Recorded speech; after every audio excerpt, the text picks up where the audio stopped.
Gabby Garcia, bet ipasok si Barbie Fortesa sa PBB House. Alright! Ibinunyag ng kapuso actress na si Gabby Garcia kung sino para sa kanya ang karapat-dapat na makapasok sa Pinoy Big Brother House mula sa mga hanay ng GMA artist. Sa kanyang naging panayam sa GMA Integrated News nitong Martes, February 11, inamin ng dalaga na looking forward siya na mapanood si Barbie Fortesa.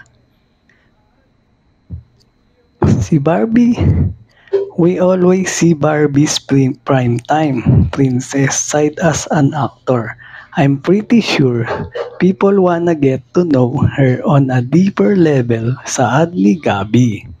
Nang usisain naman siya kung magiging isa sa mga housemates ang kanyang boyfriend na si Khalil Ramos, ay tila hati ang kanyang damdamin.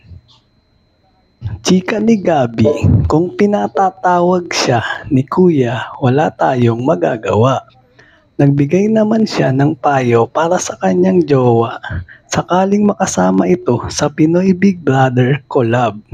Behave, siguro more of kasi he's very introverted.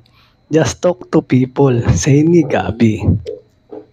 Matatandaan nitong January 28 nang magkaroon ng contract signing sa pagitan ng GMA at ABS-CBN para sa kanilang collaboration kung saan ilan sa mga kapamilya at kapuso artist ang papasok sa bahay ni Kuya.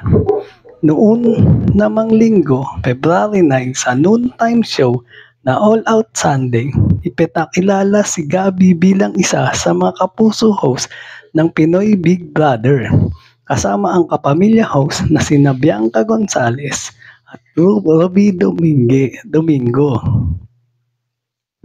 At yan ang totoo. Alright. Thank you for watching po. Follow for more videos. Salamat.